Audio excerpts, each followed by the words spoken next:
NCR में बदला मौसम का मिजाज।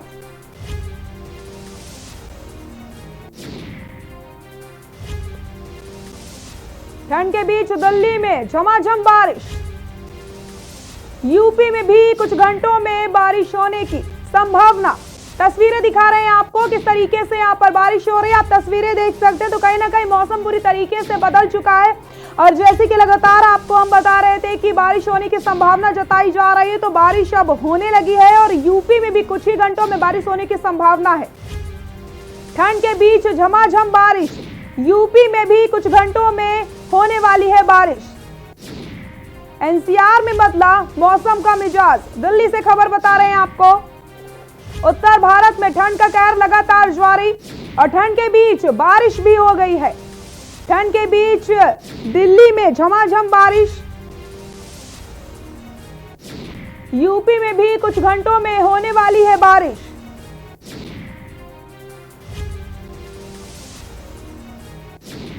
एनसीआर में बदला मौसम का मिजाज। उत्तर भारत में ठंड का कहर लगातार जारी।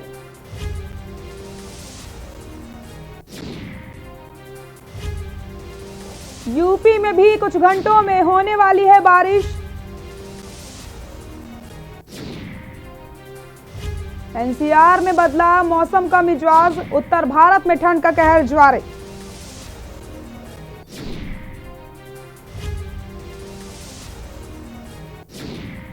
यूपी में भी कुछ घंटों में होने वाली है बारिश।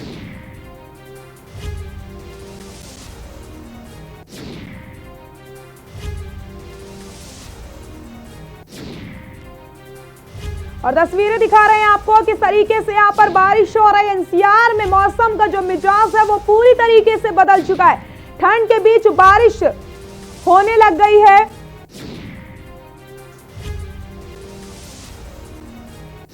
और ये सीधी तस्वीरें आपको हम दिखा रहे हैं दिल्ली एनसीआर की, जहां पर किस तरीके से बारिश हो रही है। ठंड के बीच बारिश भी होने लग गई है।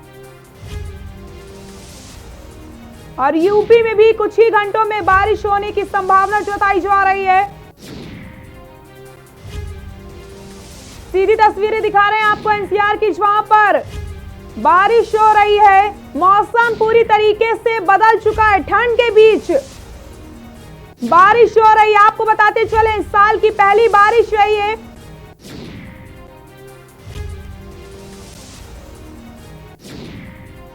साल की पहली बारिश की तस्वीरें आपको हम दिखा रहे हैं।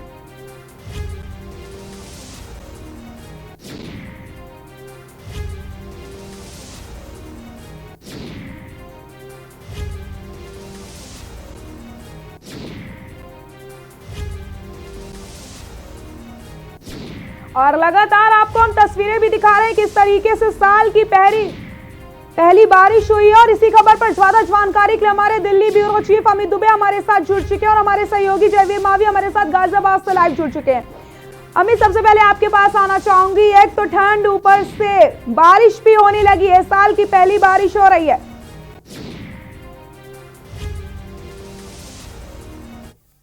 खास तौर पे आज से यानी 2 तारीख और 3 तारीख को हल्की बूंदाबांदी हो सकती है और इसके साथ ही 4 तारीख से और 6 तारीख का समय और ज्यादा सर्दी होने वाली है, क्योंकि इस बीच कहा गया है कि ओले भी गिर सकते हैं। यानी अब से लेके और जो 6 तारीख तक का समय है काफी अलर्ट रहने वाला है। दिल्ली की बात करें तो दिल्ली में भी ओले गिर सकते हैं। इसके साथ ही पश्चिमी यूपी की चपेट में हरियाणा के कुछ इलाके हैं। राजस्थान की बात करें, राजस्थान कुछ इलाके हैं। और जिस तरह से आज यहाँ बारिश देखने को मिली है, जाहिर तौर पे अब तक 15 साल का रिकॉर्ड जो है वो दिल्ली ने तोड़ा है। 2006 में जो टेम्परेचर था वो मिनिमम टेम्परेचर 0.2 डिग्री नोटिस किया गया था, जबकि कल सफदरजंग का जो टेम्परेचर था वो 1.1 डिग्री। तो जाहिर तौर पे किस तरह से दिल्ली में लगातार सर्दी बढ़ रही है, पिछले 15 सालों का रिकॉर्ड टूट रहा है, देखा जा सकता है। ऐसे में कोहरे की भी अपनी एक अलग मार है। दिन में भी लोग जो है वो लाइटें जला के चल रहे हैं। खासतौर पे अभी अगर बात करें तो 9 बजने जा रहा है। कल की बात करें, कल भी पूरा घना कोहरा देखने को मिला, आज भी वही स्थिति दिख रही है। लोग जो है वो लाइट जला के चल रहे हैं और बाकायदा हमारे पीछे भी देखा जा सकता है कि किस तरह का नजारा है। लोगों को एहतियात बरतने के साफ तौर पे मौसम विभाग की तरफ से निर्देश दिए गए हैं। क्योंकि पहले ही मौसम बिल्कुल है। जयवीर, आपके पास आना चाहूंगी। ठंड, एक तो ठंड बढ़ रही है, ऊपर से बारिश होने की संभावना भी जताई जा रही है। क्या कुछ तस्वीरें गाजियाबाद में इस समय देखने को मिल रही हैं?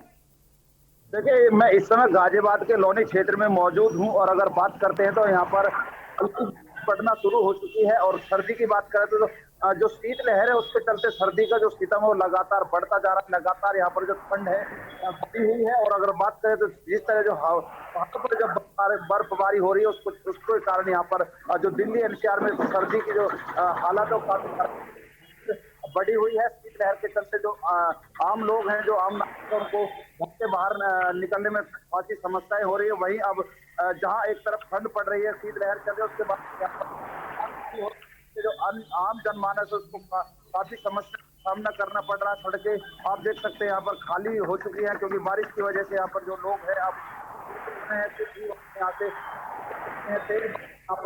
हो रही है। और वही मैं बता दूं कि इस समय अगर जिस तरह सर्दी की बात करते हैं तो लगातार आज अगर बात करें तो साल का दूसरा दिन है और सर्दी का सितम भी साल दिन बढ़ने के साथ लगातार इस समय तक अगर सर्दी की बात करें तो सर्दी की जो है सितम बढ़ा हुआ है। और पूरी तरह जो लोग हैं में है गर्म कपड़े पहनकर लोगों का गुजारा हो रहा है। लेकिन अगर बात करें जो प्रशासन है यहाँ पर वहां पर किसी तरह की जो अलाव वगैरह की कोई व्यवस्था इस क्षेत्र में नहीं दिखाई दी है। तमाम जो लोग हैं कहीं ना कहीं सर्दी के चलते सिकड़ते हुए नजर आते हैं और समस्याओं का सामना करना पड़ रहा है।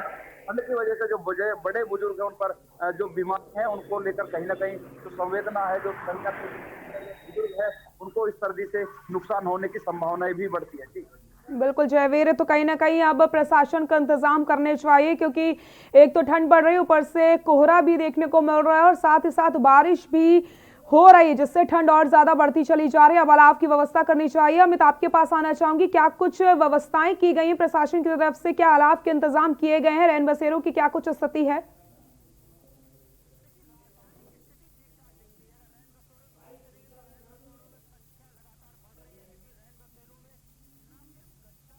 और कंबल मिल रहा है, बल्कि 2 वक्त का खाना भी मिल रहा है। तो ऐसे में तमाम लोग जो है वो रैन बसेरों में जा रहे हैं और इसके साथ साथ तमाम अन्य संगठन जो हैं वो लोगों को कंबल बांटने और तमाम चीजों की व्यवस्थाएं जो है वो लगातार कर रहे हैं। सामाजिक संगठन इस काम में लगे हुए हैं, प्रशासन जो है इस काम में मुस्तैदी से लगा हुआ है।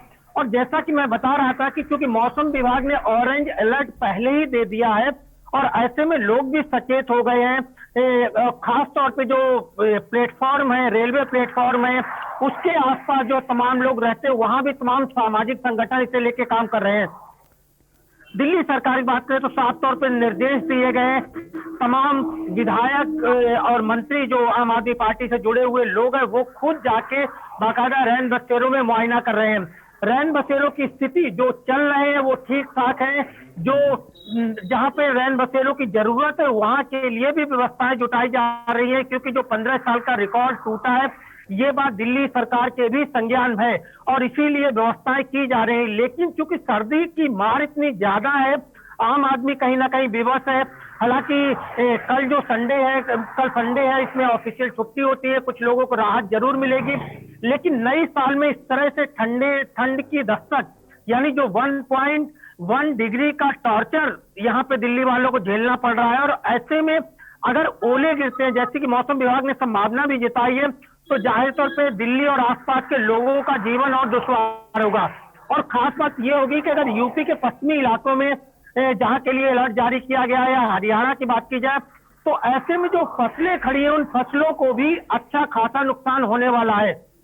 अब मौसम विभाग ने जो भविष्यवाणी की है उसका असर किन किन जगह पर होता है ये देखना होगा। लेकिन फिलहाल सर्दी का सितम जिस तरह से है उस तरह से तमाम अलाव की व्यवस्था की गई। तमाम तरह के एनसीआर की बात करें तो एनसीआर प्रशासन खुद जो है वो लगातार पूरी व्यवस्था पे नजर बनाए हुए है। तमाम जगह न सिर्फ कंबल वितरण, इसके साथ साथ अलाव जलाने की भी प्रक्रिया है।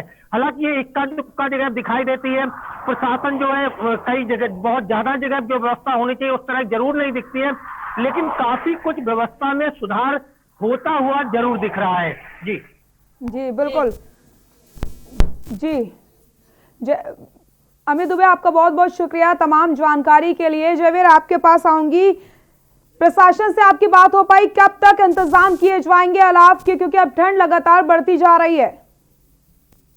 देखिए, जिस तरह के जो प्रशासन की जो बात है, प्रशासन के जब अधिकारी जो उप जिलाधिकारी है या नगर पालिका अधिशासी अधिकारी है, उनसे जब बात हुई तो उनका कहना है कि जो लॉनी है वहां पर जो रैन बसेरे, वहां पर जो लकड़ी की जो व्यवस्था थी, जब के न्यूज पर खबर दिखाई गई थी जो प्रशासन के द्वारा, तो उसके बाद कुछ व्यवस्था थोड़ी सी बढ़ाई गई है। लेकिन अगर हम बात करते हैं देहात क्षेत्र की, क्योंकि जो देहात क्षेत्र है वो ग्राम प्रधान के अधीन आता है और ग्राम प्रधान की जिम्मेदारी होती है, तो उसको लेकर जब ग्राम प्रधानों से बात की गई तो प्रधानों का साफ कहना था कि उन्हें इस तरह का कोई फंड सरकार की तरफ से नहीं मिलता है जो अलाव की जो व्यवस्था की जाए।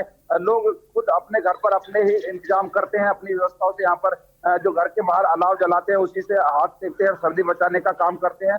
लेकिन प्रशासन की तरफ से, सरकार की तरफ से कहा जा सकता है, गाँव देहात के क्षेत्रों में किसी भी तरह कोई व्यवस्था नहीं की गई है, जिसको लेकर गांव के जो लोग हैं उन्होंने कई बार कहा भी था। लेकिन जब ग्राम प्रधान ने साफ कहा है कि उनके पास ऐसा कोई फंड नहीं होता है, ऐसे कोई पैसा नहीं मिलता है सरकार से कि वो अलाव की व्यवस्था कर सके, तो कहा जा सकता है कि जिस तरह जो सरकार की तरफ से, जो प्रधानों की तरफ से एक तरह से इस व्यवस्था को नहीं किया जा रहा, तो कहीं ना कहीं जो आम नागरिक है, जो आम लोग हैं, जो ग्रामीण है, इस समस्या से जूझते हैं और सर्दी से बचाव के लिए या तो घरों में रहते हैं या फिर जो आसपास में ही जो अलाव अपने ही खर्चे से वो लगाते हैं और सब सर्दी को बचाने का काम करते हैं। लेकिन जिस तरह मौसम ने अब करवट ली है, लगातार ठंड की बढ़ती जा रही है और वहीं अब बारिश ने भी अपना सितम शुरू कर दिया, तो कहीं ना कहीं सोचने वाली बात है। सरकार को इस पर कदम उठाना चाहिए, प्रशासन को अलाव की देहात में भी व्यवस्था करानी चाहिए। बिल्कुल जयवीर, कहीं ना कहीं यहाँ पर व्यवस्था करवानी चाहिए प्रशासन को, क्योंकि ठंड लगातार बढ़ती चली जा रही है। जयवीर, बहुत बहुत शुक्रिया आपका इन तमाम जानकारी के लिए।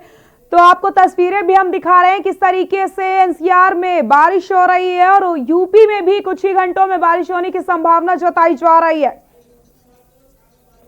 तो लगातार बारिश होती चली जा रही है, ठंड का प्रकोप लगातार बढ़ता चला जा रहा है। तस्वीरें